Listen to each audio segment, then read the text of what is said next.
Hey guys, welcome to the Blue Mouse Podcast. My name's Emily. I'm the full-time knitwear designer behind the Blue Mouse. Last week was a very short episode, and this week might also be a pretty short episode because I have not done a ton of knitting. It's mainly been behind the scenes stuff, lots of math and grading patterns and grading yardage, and I put out quite a few video tutorials, so there's editing and filming involved in that. So yeah, light on the knitting, but I hope that there's a lot more outside content that has been provided this past week to make up for it.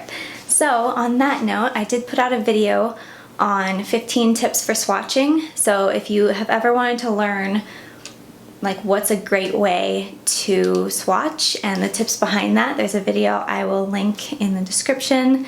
And then I also put out a video kind of geared more towards designers, but anyone can watch it if you're interested. It's a video on how to grade yardage.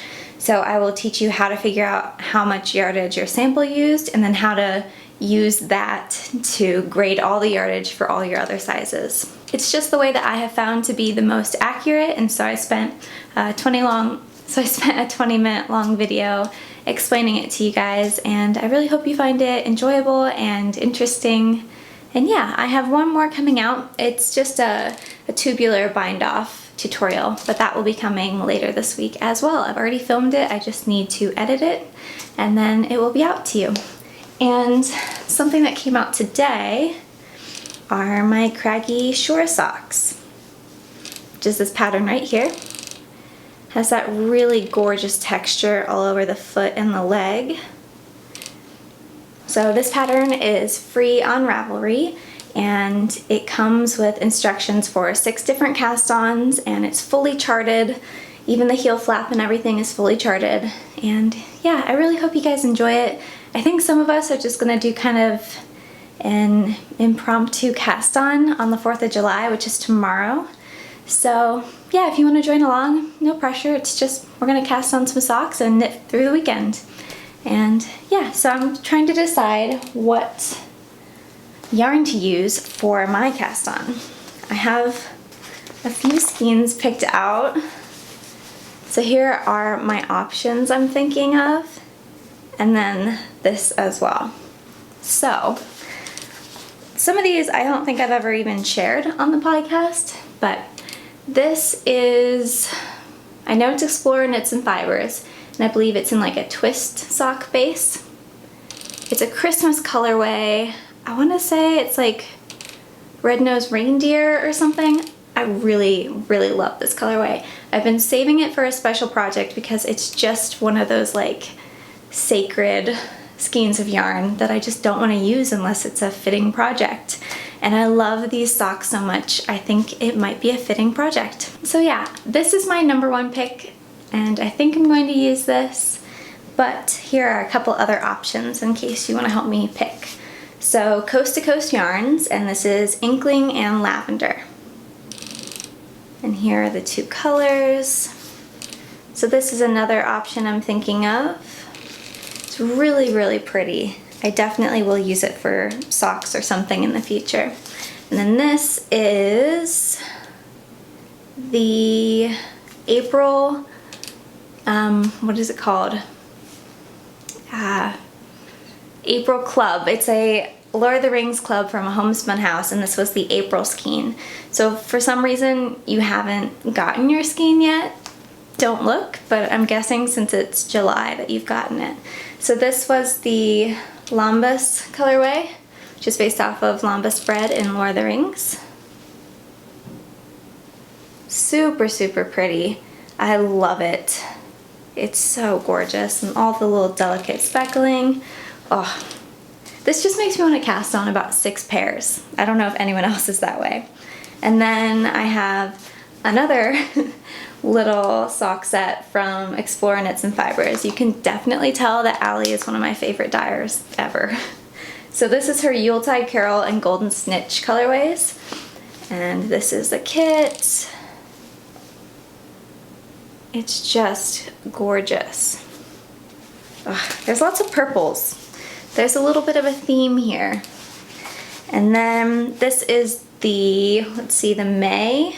And I think this was the May kit, or not kit, gosh, club for the Lord of the Rings club. So this is the Eye of Sauron colorway. Again, if you don't want to see it, I mean, I guess I kind of already showed it to you, but that was in May. It's late, it's July. I'm hoping you guys have already gotten your skeins. So this is that color, also very purpley. So I'm considering all of these, or this one too, considering all these kind of purple ones, but then I really think I'm gonna go with this. Maybe I'll make a pair of shorties with this so that I have some left over, because I'm just really kind of hoarding this skein. I want to use it for everything. I love it. I hope she brings it back for this next Christmas. All right, so in the spirit of yarn, I have some acquisitions. This one is old, and by old I mean like a couple weeks old. I don't think I showed it to you last week. I'm sorry if I did, but I don't remember writing it in the show notes, and I don't remember showing it. So this is Pachinku yarn, which is from Peru, I believe. Yeah, it's dyed in Cusco, and I've used their yarn before. It's really, really lovely. And so I decided to try a new base of theirs, which is, let's see, so it's 100% Peruvian Pima cotton, and it's a light fingering weight. So they call it the Sakta Skinny base, and it was dyed with eucalyptus, and the colorway is called Ceniza, I think. It's just a really beautiful, solid kind of brown gray. So this, I think, will be a cardigan. That's my plan, at least. It's super thin, obviously, since it's light fingering, but I'm thinking like a very loosely knit cardigan maybe, or something like that, because there's like 700 yards in each skein, so that's a lot. I guess I could always hold it double and then knit something out of it, but we'll see. And then I got some yarn from Old Wire Fiber Co. And this is a colorway I've been admiring for a very long time. It's that kind of gross green yellow that I just love. So I don't know what this will be yet, maybe a sock design later on, but it's beautiful. I love it. It's on like a twist sock base, which is an 80-20 with 400 yards. It's a fingering weight, and the colorway is called Play That Funky Music. So here is this gorgeous, gorgeous green. I'm a sucker for green yarn, what can I say? It's my favorite color.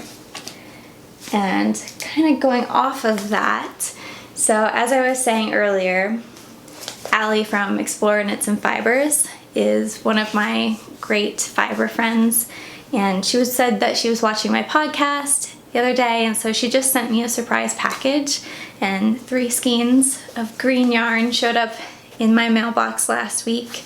And she sent me a card and was just saying how she watched my podcast and saw I was having a hard time and that I, might need a little pick-me-up. So she sent me 3 skeins of yarn in her MCN base, just out of the blue. Oh, made me cry. Oh, it's so sweet. So touched by this. And she knows me so well. As I was just saying, green is my favorite color, obviously, as you might be able to tell. Yeah, so she knows that that's my favorite color, and so this is the colorway Pine and her Cashmere Caverns base. Or sorry, the colorway is not Pine, it's Fur. I don't know why I said Pine. I think because I might have a DK base of, a DK weight skein of hers in the colorway Pine. But it's Fur. So I have 3 skeins of this, and I was going through Ravelry trying to think what could I do with these, because she was like, knit these into something as a selfish knit and enjoy it, and so I really want to do that. And it so happens I was looking through Ravelry and I had picked a couple things I was like, that would look fun and I would like to knit them someday, but really I have had this sweater on the brain for I think well over a year, and I actually knit a sample of it last fall.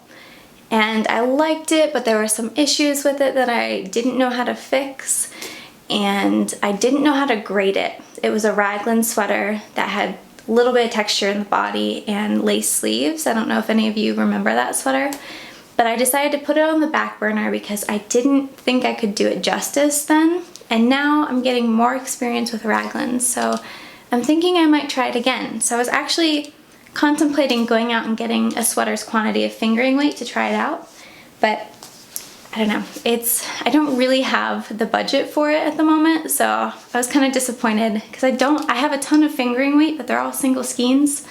So yeah, I got these in the mail and I was like, that's perfect timing. So I think that's what I'll use for them. I'm extremely grateful, Allie. Thank you. And it'll be a very enjoyable knit. I cannot wait. I've wanted to recreate that pattern for ages, and I'm excited. So this is a dream. I can't wait to have a dark green sweater like this. I have another green sweater, but can you ever have too many green sweaters? I don't think so. I wear green all the time, so I'm always happy to have new sweaters knit in that color. All right, so the next thing I think I want to mention is that I will be putting out a testing call for this striped sweater, which I'm calling Tune. It's spelled T-H-U-N, but it's pronounced Tune. And that will be going out tonight. So depending on when this podcast goes out, I'm not sure when I'll have time to edit it. If I get it out tonight, then you'll see it in time to maybe sign up. But I have a testing email list that I send out to people whenever I have a test. It's always first come, first serve. So yeah, if you want to sign up for that to get notified for future test knits, if that's your kind of thing, that would be great. I'll link that below in the description as well. So that will be going out, and hopefully it will be released the first week of August. That's what I'm hoping. So yeah, it's DK weight. It actually doesn't use a ton of yarn.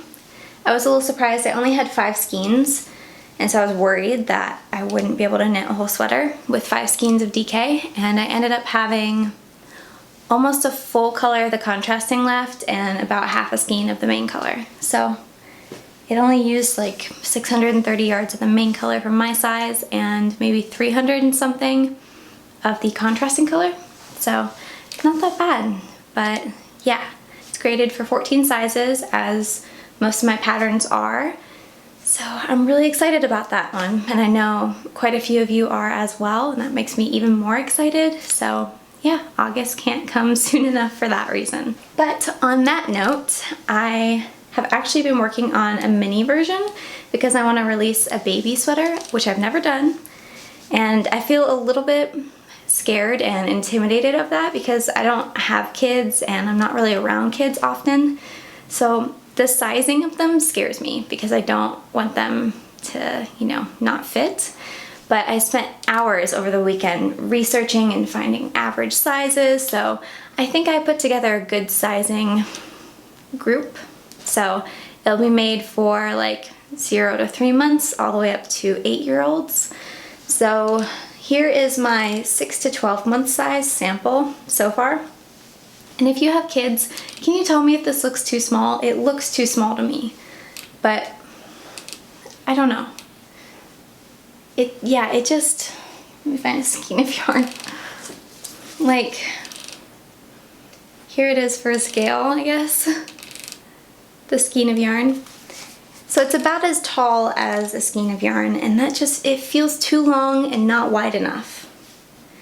But it is the right measurement based on a lot of sizing charts I saw online. So I don't know, I'm feeling a bit insecure about it not being the right size. But it was such a fast knit, and all I have left to do are the sleeves, and then it is done. So this is part of my knitting progress for the week. But isn't it so adorable? Thankfully, I have a lot of friends having babies this year, so I can find somebody to give this to. But yeah, it just seems too long and too skinny. But I don't know, if you have babies, tell me if this is the right size. But that is the same exact yarn that I used for the adult version. It's just smaller and the stripes are a little bit thinner. Oh, and I reversed them because I had more of the cream than I did of the charcoal. So this one is the reverse color. And then I just have the 2 whips that I've been showing you for a couple weeks now. So I have my second glimmer sock, which I think I'm about done with. Pretty sure I just have the toe left. And then I'm done with the pair, which is great. So here's this one. Just a very basic rib sock, which is what my glimmer sock is. Super simple, mindless. You don't really have to pay attention to a whole lot. And yeah, I really enjoy it. So this is using Autumn and Indigo simple sock, classic sock. And I forget the colorway, but it's just like a black solid color. So I'm almost done with that. I just have to measure it next to the other finished sock to make sure that they're the same size before I start the toe. So there's that. And then the other one is just that baby blanket, which I haven't put a whole lot of progress on. And again, I'm in the middle of the row.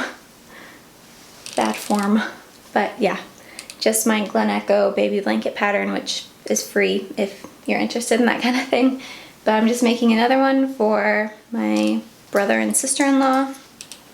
We're having a baby in a few weeks. So yeah, not a whole lot of knitting, just kind of working on some selfish knits while I do a lot of computer work. So I just have to finish the baby tune sweater and get it off to tech editing and then to testing. And I have another cardigan that I'm working on that I need to redo how it's written and how the math is done because I'm not happy with the way it was done the first time. So I'm gonna redo it and send it off to editing again to get it fixed. And then that will be off to testing and then I can start new stuff.